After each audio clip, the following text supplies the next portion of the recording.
Hi guys, it's Kate. Welcome back to my channel. Here today to do a quick Friday reads. Again, not a ton of reading this week, unpacking and general moving stuff, and children not sleeping have absconded with all of my reading time, so this shouldn't take very long. I finished one book. It was a reread. This is Anne Bishop's Lake Silence. This is before this last Tuesday, this was the latest book in the world of the others. So if you've been watching my channel a while, you know that I reread the first 5 or 6 books or whatever, the first series in this world last October when everything, when the move started almost happening. That was when my reading life kind of took a nosedive and I just started rereading and only reading fantasy. That's what this started out with. I reread this book, which is in the same world, but a different setting, a different set of characters, not part of the original series. I reread this week because the second book in this series came out on Tuesday, and I'm on the library holds list for that, so hopefully I will get that in soon. I enjoyed this book very much, except for this cover. This cover is not representative of what this character looks like in the book, and it drives me bonkers. And normally, I don't notice things like that, but I did, and I have with this book, and it drives me crazy. So there's that. This is the Lady of the Lake, basically, if you're wondering. And sorry, this universe, this world is an Earth that's similar to ours, but kind of the native creatures are, they call them Earth natives, and they are on one level kind of like shapeshifters. So beings that can look both like animals and humans, so like a wolf and a human. They have 2 different forms, and then there are other types of Earth natives. And I like it because, and this will be a theme with this week's reading, I like this series because they are stories of people and creatures who are different than each other, who are trying to coexist with each other and learn from each other. And that I have discovered this week is my love language when it comes to books. So the other book, one of the other books that I read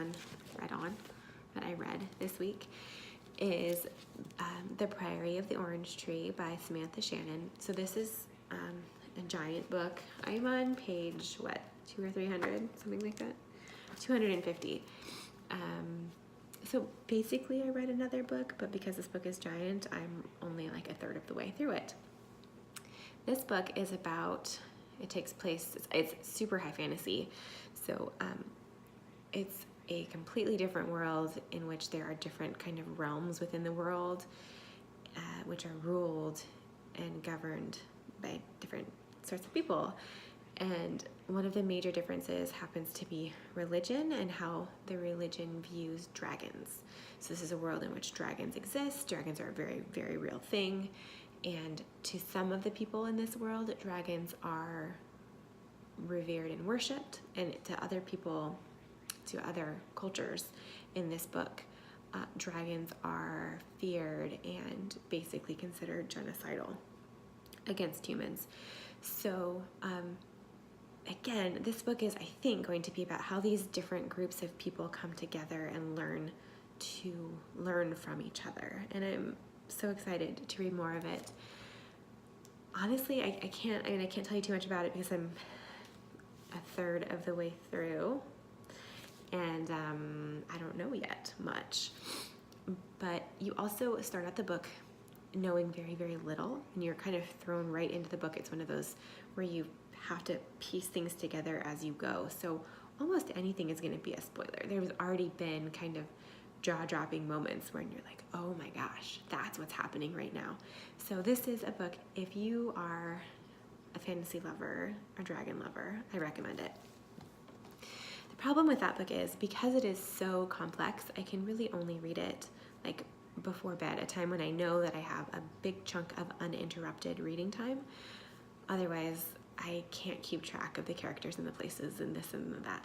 So that's why that's the reason why I was reading Lake Silence. And then this morning I picked up, this is Adriana Tribbiani's Adriana Tribbiani is the queen of the big time. So this is another author that's kind of a go-to author for me as far as books that I enjoy but don't take a super ton of brain power. So that's what we're going so far. Again, I just started it this morning. I'm not very far into it, but so far it's about main character Nella, who is a 14-year-old girl in what seems like early 1900s. So there are cars, but Nella's family does not have a car. Her family is farmers, and they are Italian immigrants. She was born in the United States, but her parents are Italian immigrants. And she is just starting to go to school in the town nearby, and that's kind of opening up a brand new world for her, which she's really excited about. So that's all I know about this one. It is enjoyable. I'll let you know how it goes. And that is it. That's all that I've been reading this week. Although it seems a lot, so I'm not going to apologize for it. They've all been really good books, so I'm happy with that. I have some bread that's in the oven, and the timer is about to go off, so I'm going to go turn the heat down on those. And I would love to hear what you have been reading this week, and if there's anything that I've been missing out on in this moving haze, let me know down in the comments below, and I will talk to you soon. Bye, guys.